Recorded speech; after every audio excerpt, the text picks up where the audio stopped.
A gente vai conversar agora com o cientista político e diretor executivo da organização sem fins lucrativos Stand With Us, que é o André Lageste. André, a gente te recebe aqui agora nos estúdios da Jovem Pan. Espero ter pronunciado o seu sobrenome corretamente, senão, por favor, me corrija se eu estiver enganada. E eu queria também já começar te perguntando o que a gente já sabe, né, a respeito desse atentado em Nice, na França. Boa tarde. Boa tarde, obrigado pelo convite. Você pronunciou corretamente meu sobrenome, apesar de ser difícil. O que nós sabemos a respeito disso, pelo menos até o momento, é de que foi um terrorista lobo solitário até então. Nenhum grupo assumiu a autoria do atentado ainda. Ele veio da Tunísia, alguns meses atrás, através da Itália. Ele chegou na França, então ele foi da Tunísia para a Itália e da Itália para a França. E ele cometeu o atentado. Hoje é um dia especial islâmico, é o dia de nascimento de Maomé, do profeta, e o atentado foi numa igreja. Então é um cunho muito religioso, uma escolha de um alvo específico, depois de todas as polêmicas que têm acontecido por causa das charges que têm ocorrido na França do profeta Maomé, e isso eleva as tensões na França a um nível parecido como existia em 2015 e 2016, depois dos atentados que houveram em Paris, e dos atentados que houveram em Nice. Porém, com uma diferença, como naquela época teve muito mais mortes do que hoje em dia, as pessoas se perguntam por que a tensão é tão grande. E a resposta disso é de que os franceses estão extremamente preocupados com a escolha dos alvos. Não são atentados aleatórios de lobos solitários, é um terrorismo que está focando em pessoas específicas, visto o fato de o professor Samuel, que foi decapitado algumas semanas atrás, por ter apenas falado a respeito dessa charge em sala de aula. Ou seja, se um simples professor de história de uma escola na França é decapitado por causa disso, a França vai agora passar por um processo de discussão desse dilema de como lidar com esse fenômeno, que, ao meu ver, é um fenômeno que é muito difícil de você parar ele completamente, porque são pessoas que tomam essas decisões de cometer atentados terroristas do dia para a noite. Eu queria até te perguntar justamente sobre esse caso do professor, se não me engano, aconteceu há poucas semanas, não é isso? Se essas charges, né, de Maomé tiveram alguma relação em relação a esses... A gente teve 3 atentados, né, na prática, foi um em Nice, outro no sul da França também, e outro na Arábia Saudita, né? Tem alguma relação com esse caso do professor? Sim, na verdade tem a ver com a França, né? O que foi na Arábia Saudita foi uma tentativa de atacar um oficial de segurança no consulado da França em Jeddah.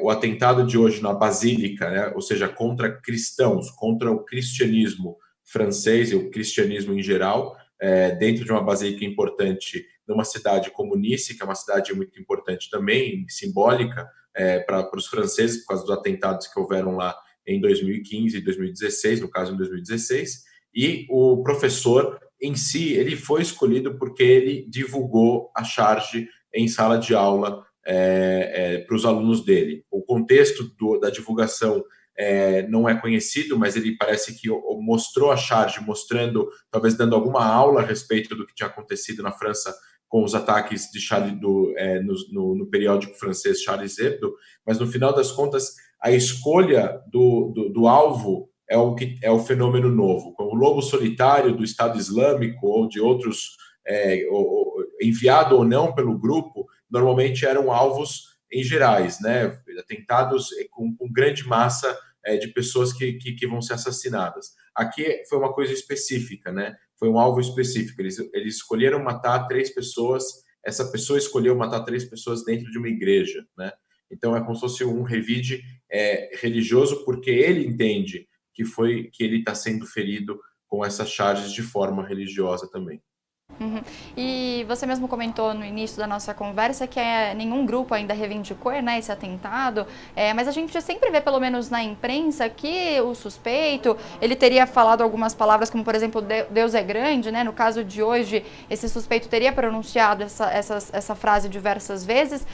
A partir disso, já é possível falar que é um ato terrorista? Com certeza absoluta, mesmo se ele não tivesse falado também. A gente tem aqui um fenômeno que ele se repete há muitas décadas, né?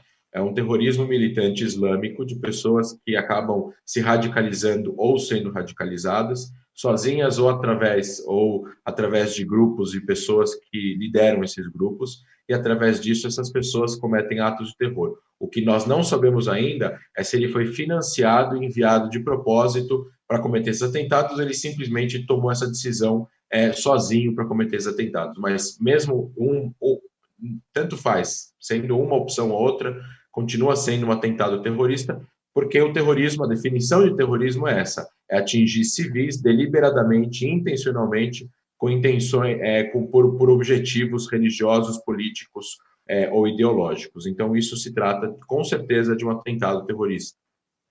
Perfeito. Bom, a gente sabe que a França, infelizmente, não é o único país em que esses ataques acontecem, né? Mas tem um levantamento que mostra que foram 9 ataques nos últimos 5 anos.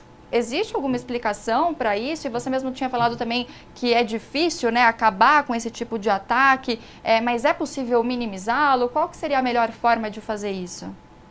É uma discussão bastante longa e interessante, né? O fenômeno do terrorismo ele foi se transformando ao longo dos últimos 100 anos.